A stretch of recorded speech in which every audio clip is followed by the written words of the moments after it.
Hi everyone, my name is Aarti. My YouTube channel name is Physics with Aarti. In this channel I teach you physics which related to class 9, 10, 11, 12, BSc and MSc. Again जिसने से पहले से मेरे channel में physics से related video देखी है उसे पता है कि मेरी क्लास 12 का चैप्टर नंबर 6 का ये टॉपिक मैंने कहा था कि मैं नेक्स्ट वीडियो में पढ़ाऊँगी. So without any wasting of time let's begin start.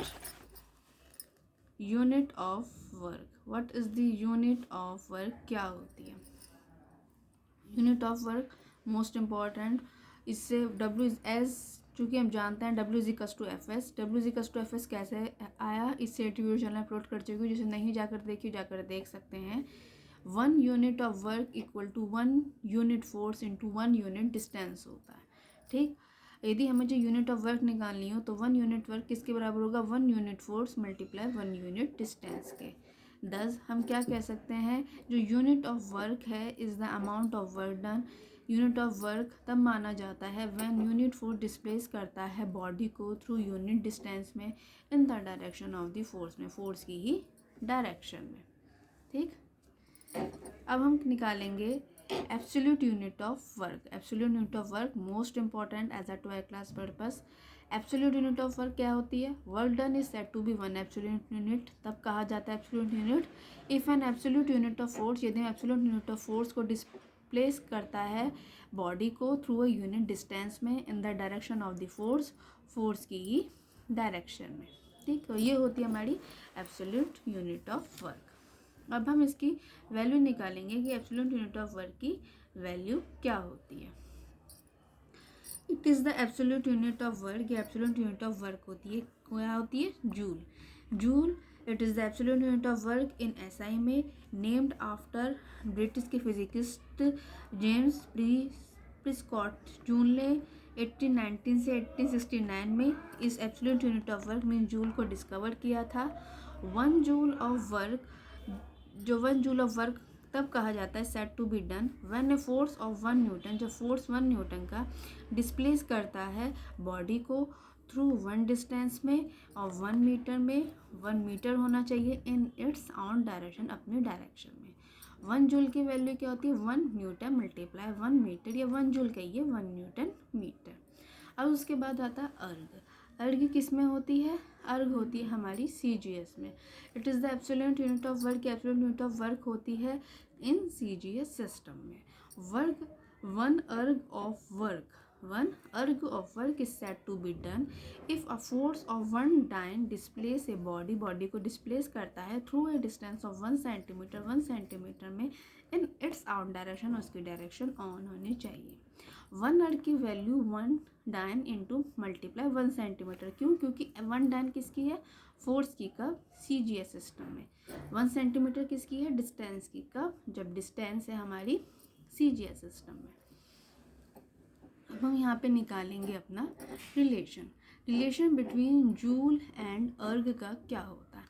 Most important as a numerical, as a short, very short में पूछा जाता है. 1 जूल क्या होता है? अभी हमने क्या निकाला? 1 न्यूटन इंटू 1 मीटर. मैंने आपको बताया था कि फोर्स की वैल्यू सेंटीमीटर में मीन्स CGS सिस्टम में क्या होती है? 10 की पावर 5 डाइन होती है. और 1 मीटर को किस में बदलेंगे? सेंटीमीटर में. तो 10 की पावर 2 से मल्टीप्लाई करेंगे. ये क्या है हमारा? CGS system 10 centimetre.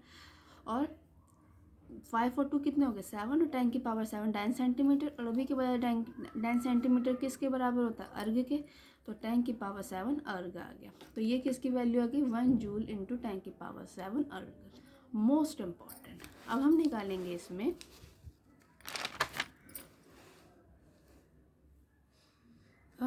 इसमें gravitational unit.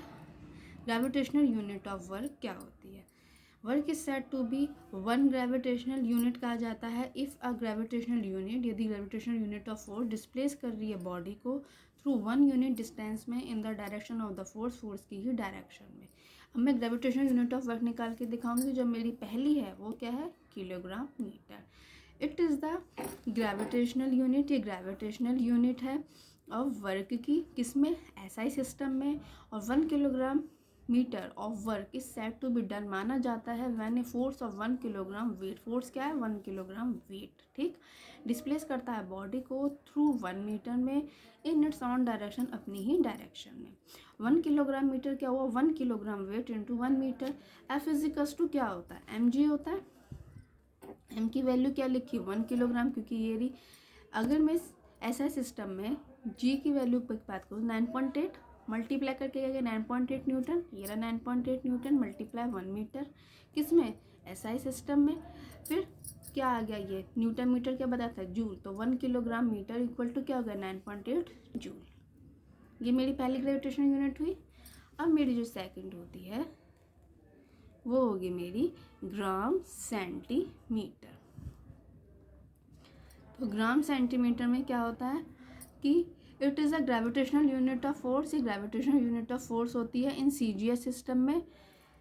1 gram centimetre of work is said to be done तब माना जाता है when a force of 1 gram weight, जब force of 1 gram weight displace करता है बॉडी को थ्रू 1 सेंटीमीटर में इन इट्स डाउन डायरेक्शन, अपनी ही डायरेक्शन में। कंडीशन क्या होनी चाहिए कि सीजीएस सिस्टम जब बात करते हैं तो हम डिस्टेंस क्या मानते हैं 1 सेंटीमीटर में, तो 1 ग्राम सेंटीमीटर किस में है, ग्राम सेंटीमीटर है सीजीएस सिस्टम में। अब इसकी हम देखें कैसे निकालते हैं वैल्यू, ये रही, ठीक, ये 1 gram centimetre equal to 1 gram weight multiply 1 centimetre, ठीक। अगर वो मैंने किस में निकाली थी, ये मैंने 9.8 न्यूटन निकाला है किस में, ये मैंने जो 9.8 न्यूटन निकाला है किस में, एसआई सिस्टम में। और यदि अब मैं बात करूं सीजीएस सिस्टम की तो मैं क्या निकालूंगी 980 डाइन मल्टीप्लाई 1 सेंटीमीटर, और डाइन सेंटीमीटर क्या होता है अर्ग, तो 980 अर्ग आ गया। ये किसकी वैल्यू आ गई 1 ग्राम सेंटीमीटर इक्वल टू 980 अर्ग।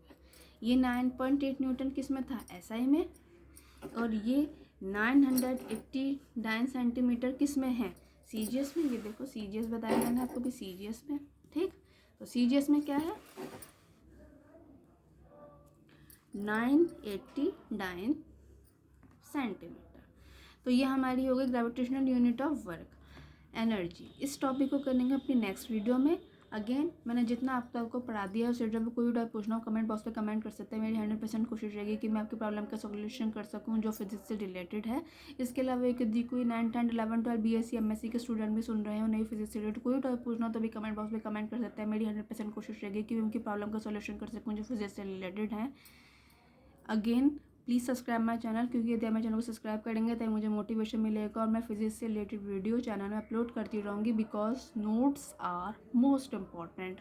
आप किसी भी चीज़ को कितना भी समझ लीजिए, लास्ट पेपर में आपको नोट्स लिखने होते हैं जिसके बेस पर एग्जाम में डिवीजन बनती है। So for examination purpose notes are most important. और also share with your friend ताकि उनको भी आपकी तरह नोट्स प्रोवाइड हो सकें। इसके अलावा 12th क्लास के स्टूडेंट सुन रहे हैं वो भी अपने फिजिक्स से टॉपिक पूछ सकते हैं। So please subscribe my channel. Next video में मिलते हैं एनर्जी। Okay student, bye.